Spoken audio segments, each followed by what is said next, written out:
தந்தை, மகன், தூய ஆவியின் பெயராலே ஆமேன். மூவொரு கடவுளுடைய அருளும் ஆசீரும் பாதுகாப்பும் வழிநடத்துதலும் உங்களோடு இருப்பதாக. பொதுக்காலம் 24வது வாரம், சனிக்கிழமை.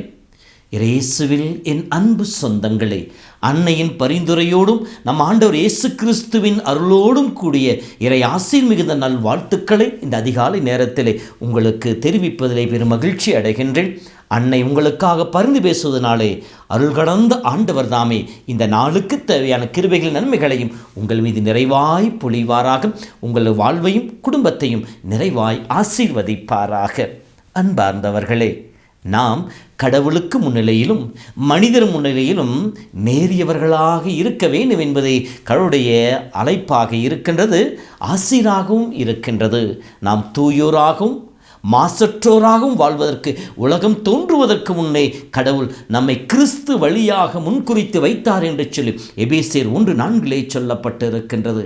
நாம் தூய வாழ்வதற்காகவே அழைக்கப்பட்டிருக்கணும் என்று சொல்லி கொலோசியர் புத்தகத்தில் பவுலுடையார் சொல்லுகின்றார். அப்படி என்றால் நாம் கடவுளுக்கு முன்னிலையிலும் மனிதர் முன்னிலையிலும் குறைச்சொல்லுக்கு ஆளாகாதவர்களாக இருக்க வேண்டும் என்று சொல்லி இன்றைய முதல் வாசகத்திலே பவுலுடையார் அழைப்பை விடுக்கின்றார். நாம் பெரும்பான்மையான சமயங்களே மனிதர் முன் குறைச்சொல்லுக்கு ஆளாகாதவர்களாக வாழ வேண்டும் என்று சொல்லி ஆசைப்படுகின்றோம். மனிதர்களுக்கு முன்னால் நம்மை நேரியவர்களாக, நல்லவர்களாக, உயர்ந்தவர்களாக, நற்பண்பு கொண்டவர்களாக நம்மை காட்டிக்கொண்டிருக்கின்றோம். ஆனால் உண்மையிலேயே நாம் அந்த நிலையிலே வாழ வேண்டும்.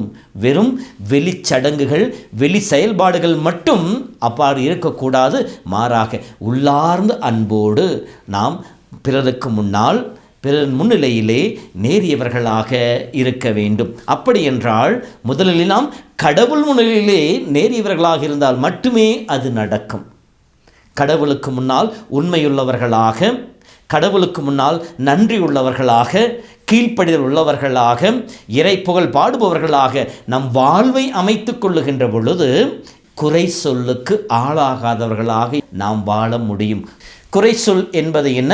நம்மிடம் இருக்கின்ற குறைபாடுகள், நம்மிடம் இருக்கின்ற பலவீனங்கள், நம்மிடம் இருக்கின்ற பாவ காரியங்கள், நாம் ஆண்டவனையும் அயலாரையும் புறக்கணித்த நேரங்கள், நம்மை மையப்படுத்தி வாழ்ந்த தருணங்கள், இப்படி இருக்கின்ற பொழுது நாம் குறை சொல்லுக்கு ஆளானவர்களாக மாறிவிடுகின்றோம். அப்படி என்றால் நாம் குறை சொல்லுக்கு ஆளாகாதவர்களாக இருக்க வேண்டுமெனில் கடவுளுடைய கட்டளைகளை கடைபிடிக்க வேண்டும். மத்திய 23 சொல்வதை போல, உன் கடவுளாகிய ஆண்டவருக்கு முழு உள்ளத்தோடும் முழு வலிமையோடும் முழு ஆற்றலோடும் அன்பு செய்வாயாக. உன்னை நீ அன்பு செய்வதை போல உனக்கு அடுத்திருப்போரை அன்பு செய்வாயாக. இது கடவுளுடைய கட்டளை. இந்த கட்டளைகளை நாம் கடைபிடிக்கின்ற பொழுது கடவுளுடைய அன்பில் நிலைத்திருக்கின்றோம், பிறர் அன்பில் நிலைத்திருக்கின்றோம். கடவுளுக்கு ஏற்ற பிள்ளைகளாக நாம் வாழ ஆரம்பிக்கின்றோம். அப்படி நாம் வாழ ஆரம்பிக்கின்ற பொழுது கடவுள் முன்னிலையிலே நாம் உயர்ந்தவர்களாக இருப்போம். எப்படி?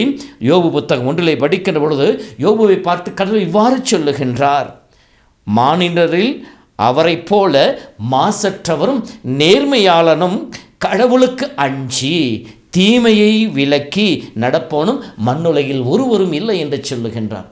தெய்வ பயத்தோடு வாழ்கின்ற பொழுது தீமையை விலக்க வேண்டும், பாவத்தை விலக்க வேண்டும்.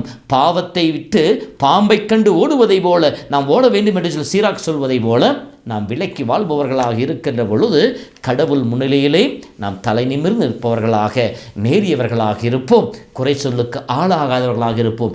அப்போது நிச்சயமாக நம்மோடு இருக்கின்ற மனிதர்களுக்கும் நாம் நேரியவர்களாக, உண்மையுள்ளவர்களாக நம்மால் வாழ முடியும். இன்று நாம் யோசித்து பார்ப்போமே, நம்மை பார்த்து எத்தனையோ பேர் குறை சொல்லுகின்றால் காரணம் என்ன? நம்முடைய ஆன்மீகத்திலும் நிறைவு இல்லை, நம்முடைய அன்றாட குடும்ப வாழ்விலும் சகோதர அன்பிலும் நிறைவு இல்லை. ஏனெனில் நம்மை மையப்படுத்தி வாழ்பவர்களாக இருக்கின்றோம், அல்லது சுயநலமிக்கவர்களாக இருக்கின்றோம், பிறரை பற்றி அக்கறையற்றவர்களாக இருக்கின்றோம். அது உங்களுடைய வீட்டில் இருக்க கணவனாக, மனைவியாக, பிள்ளையாக, பெற்றோராக இருக்கலாம், தனக்கு மிஞ்சியதுதான் தானம் தர்மம் என்பதை போல தனக்கு தன்னுடைய உணர்வுகளுக்கு தன் உணர்ச்சிகளுக்கு மீறிதான் மற்றவர்களை புரிந்து கொள்ள, மற்றவர்களை ஏற்றுக்கொள்ள, மற்றவர்களை அன்பு செய்ய முற்படுகிற. எனவே தான் நிறைய குறைபாடுகள், ஏற்றத்தாழ்வுகள், ஒருவரை ஏற்றுக்கொண்டு ஒருவரை புறக்கணிப்பது, பாரபட்சம் காட்டுவது, எனக்கு பிடித்தவன் பிடிக்காதவன் என்கின்ற மனநிலை வாழ்வது, இதெல்லாம் அன்பினுடைய குறைபாடுகளை சொல்லுகின்றது. ஆகவே இந்த குறைபாடுகள் நிவர்த்தி செய்து கடவுள் கொடுத்த கட்டளைகளை முழுமையாக நிறைத்து வாழ்கின்ற பொழுது நாம் கடவுள் முன்னிலையிலும் மனிதர் முன்னிலையிலும் தலை நிமிர்ந்து நிற்போம், குறை சொல்லுக்கு ஆளாகாதவர்களாக இருப்போம். ஆண்டுடைய ஆசி நம்மிலும் நம் வழியாய் பிறரிலும் கடந்து போகும். அப்போது கடவுளுடைய அருட்கரம் நம்மோடு இருக்கும், நம்மை வழிநடத்தும், நம்மை தாங்கிக் கொள்ளும், நம்மை பாதுகாக்கும். இத்தகைய கிருபைக்காக ஜெபிப்போம், இத்தகைய அருளை வாழ முயற்சிப்போம். ஆண்டவர் உங்களோடு இருப்பாராக. எல்லாம் வல்ல இறைவன் தந்தை, மகன், தூய ஆவி உங்களையும் உங்கள் குடும்பத்தை நிறைவாய் ஆசீர்வதிப்பாராக. ஆமேன்.